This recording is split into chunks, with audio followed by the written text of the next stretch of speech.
Bien aimé que l'an passé, il y avait toute une agitation autour du calendrier Inca qui prévoyait la fin du monde le 21 décembre 2012.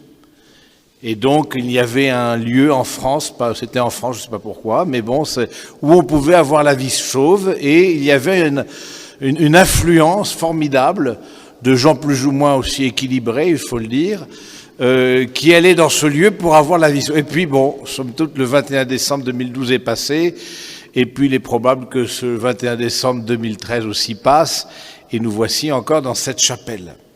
N'y courez pas, nous dit Jésus. Mais à travers cette parole du Seigneur, plusieurs choses que l'on peut retenir. Premièrement, c'est que notre monde aura une fin.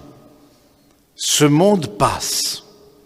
Et le fait de savoir que ce monde passe, cela aussi nous invite à nous mettre dans la perspective non seulement de la fin du monde, mais la fin de notre monde, c'est-à-dire notre propre mort. Parce qu'avec notre mort, c'est la fin de notre monde personnel et portatif, si j'ose dire, qui se termine. Et il est important, et les spirituels, les mystiques le rappellent sans cesse, de se mettre face à sa propre mort, parce que c'est aussi se mettre face à la finalité de sa vie. Quelque part, le moment de notre mort, et le mois de novembre, on le sait, c'est un mois où on prie particulièrement pour les défunts et pour les âmes du purgatoire. Le moment de notre mort, c'est le moment le plus important de notre vie. Quelque part, on meurt comme on a vécu, et c'est pour cela qu'on demande à être préparé pour ce moment-là. On ne sait pas quand il viendra, ce moment, il viendra comme un voleur, nous dit Jésus dans un autre passage de l'Évangile. Mais ce qui est certain, c'est que notre vie personnelle aura aussi une fin, comme notre monde aura une fin. Mais cette fin, nous ne la vivons pas dans l'angoisse, nous ne la vivons pas dans l'anxiété de vouloir connaître. Et on voit des personnes, que ce soit à travers le calendrier Inca, mais aussi d'autres disent, à Saint-Pierre de Rome, il ne reste que 2 tombes, je crois, pour enterrer les papes. Et donc, du coup, voilà, c'est l'avant-dernier pape, et puis ensuite viendra l'Antéchrist. Bon, voilà, des tas de choses formidables. Mais nous ne la vivons pas, nous ne cherchons pas à connaître. Parce que on voit bien des personnes à travers la voyance, et ne croyons pas que ce soit quelque chose d'assez marginal, à travers la voyance, à travers la magie, toutes des formes de sciences occultes, essayent de connaître quelque chose que nous avons à recevoir dans la confiance. Parce que derrière le fait de vouloir connaître, c'est le fait de vouloir maîtriser aussi sa propre vie, jusqu'à connaître même... Imaginons que nous connaissions le moment de notre mort, exactement, précisément, l'heure, la date, le jour. Eh bien, nous serions comme dans l'angoisse.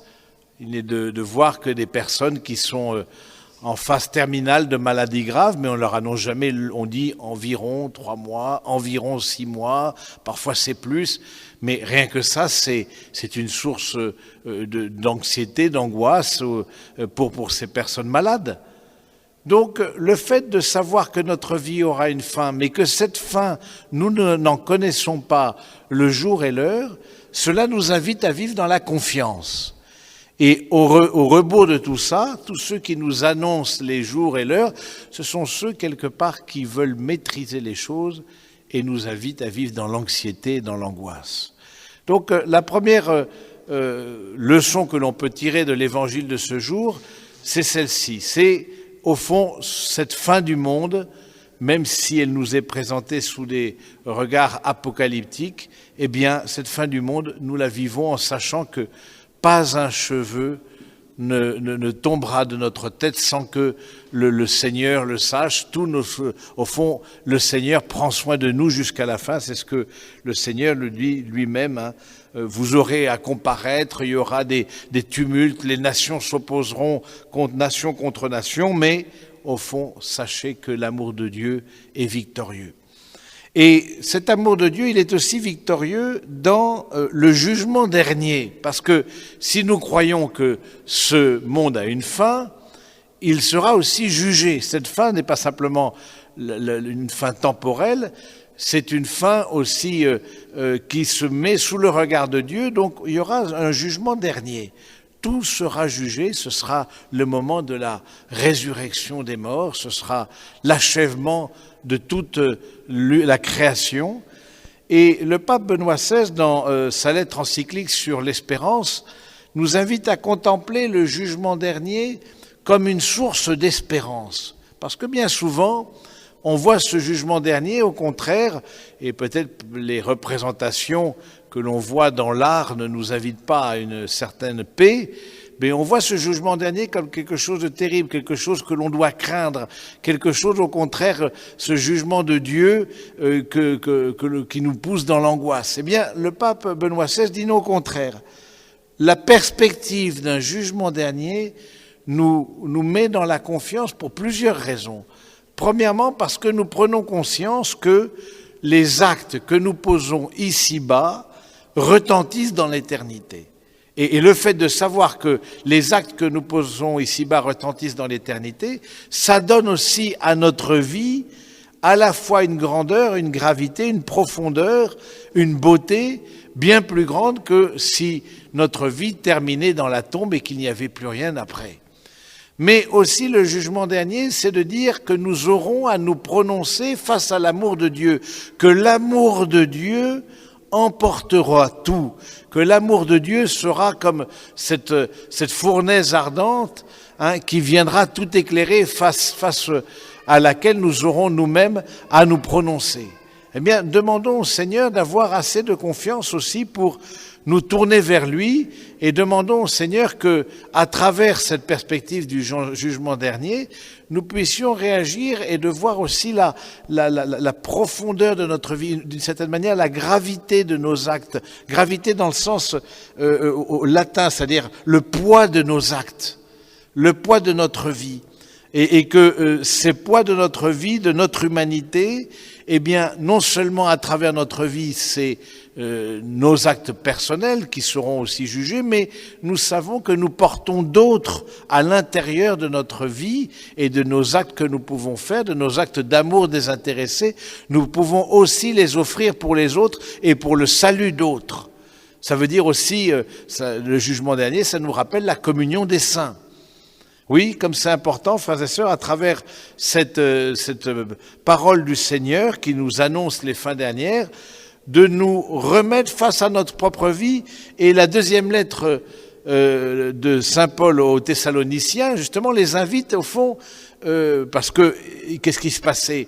Au tout début du christianisme, Saint Paul s'adresse à des Thessaloniciens qui étaient persuadés que le jour du Seigneur allait revenir. Tout de suite, c'est même pas la peine de se lever, vous vous rendez compte, même pas la peine d'étudier, ceux qui sont encore aux études. Voilà, il y a besoin de rien faire, même plus la peine de travailler. Et Saint Paul, il dit non, attention, ne restez pas dans l'oisiveté sans rien faire. Ce n'est pas parce que notre vie se terminera ou que le monde se terminera que nous sommes désintéressés des réalités de ce monde. Au contraire, le fait de savoir qu'il y aura un jugement dernier et que nos actes retentissent dans l'éternité nous implique davantage dans ce monde visible. Nous demande aussi d'y annoncer le Christ et nous demande de rendre ce monde plus lumineux et plus fraternel. Donc on voit bien que l'espérance, au fond, l'espérance de la vie éternelle, l'espérance que tout sera remis dans l'amour de Dieu, eh bien cette espérance nous engage, nous pousse à l'action. C'est le pape Benoît XVI aussi qui dit c'est une fausse espérance, celle qui nous fait nous désintéresser des réalités terrestres, comme si ça n'avait rien à voir avec les réalités célestes. Il y a une continuité. Il y a une continuité entre la terre et le ciel. Et notre fondateur, le Père Lamy, disait, il y a comme l'épaisseur d'un papier à cigarette. Vous savez, c'est ce papier à cigarette dont on se sert pour rouler les cigarettes. Certains peut-être sont encore à rouler leur cigarette. Un papier à cigarette, c'est extrêmement fin. Et comme lui-même, c'est un mystique qui avait des grâces mystiques de voir aussi quelque chose de l'autre monde, et tous les mystiques ont dit la même chose, eh bien, comme c'est important de dire, faites attention, c'est tout proche, à la fois la réalité céleste et la réalité terrestre.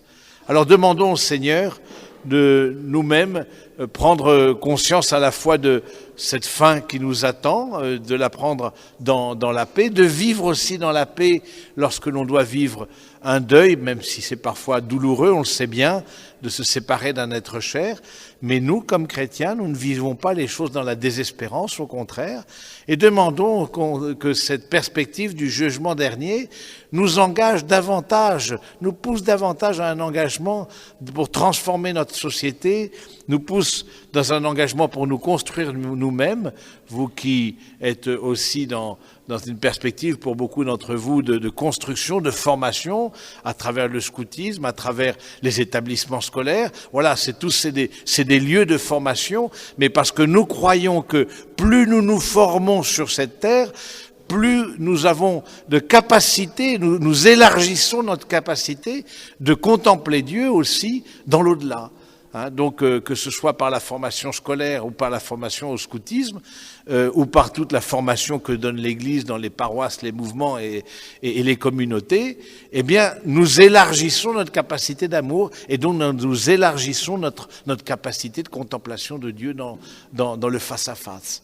Alors demandons au Seigneur vraiment de nous sentir responsables de ce monde pour pouvoir y annoncer un Dieu qui nous appelle des ténèbres à son admirable lumière. Amen.